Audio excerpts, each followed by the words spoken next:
When considering the statement, Ms. Turner should not be fired, disciplined, and has the right to the promotion, I am not in agreement with that. Under the Florida Department of Education misconduct, Ms. Turner's termination could be justified and upheld due to insubordinates and her conduct being unbecoming. The disrespect towards the school board leader by shouting at him to sue the school board, and her email, which was derogatory towards the principal, calling him, I believe, a fool. If due process was taken, the result of the termination was given, it would be upheld in law.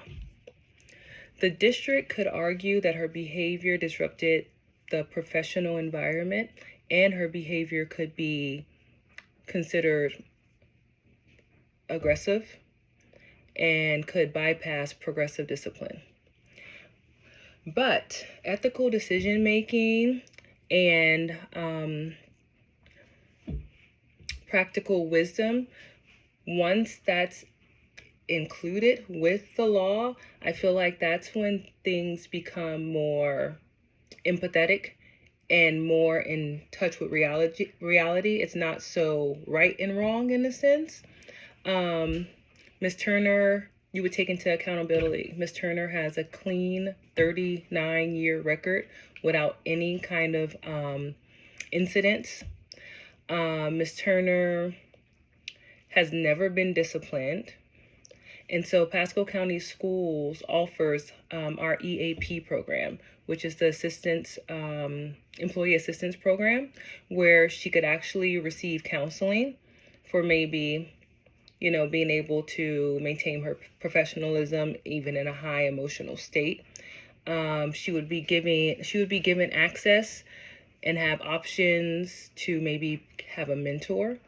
Also, they would remind her of expectations that are followed within our school district.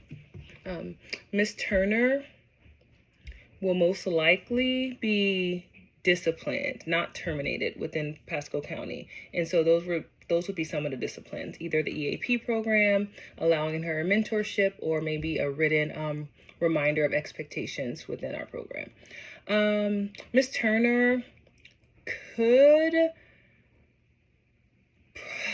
pursue the concern with the hiring of Mr. Jones. Considering the relationship between Mr. Jones and the superintendent is highly known, Ms. Turner can share her disregard for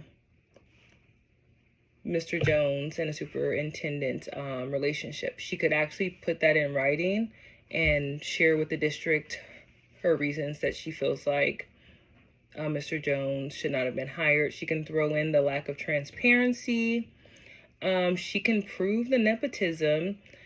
It's widely known that Mr. Jones and the superintendent are friends. And she can show that the results from the faculty scores, that she scored highest during the interview rounds. There's also a, I believe it's called the ADEA. And that is where Ms. Turner could qualify because she's over 40 years old and an employee and has more than 20 years. The school board has more than 20 employees. Ms. Turner would have the right to prove, give her evidence that the hiring of Mr. Jones was nepotism or not equal and fair. And she would then the party would, after the lawsuit, before the lawsuit, they can investigate and attempt to have both parties speak and come to a mutual agreement, or Ms. Turner can follow through with the federal court and do a full complaint that the hiring was not based on the person who was the most qualified.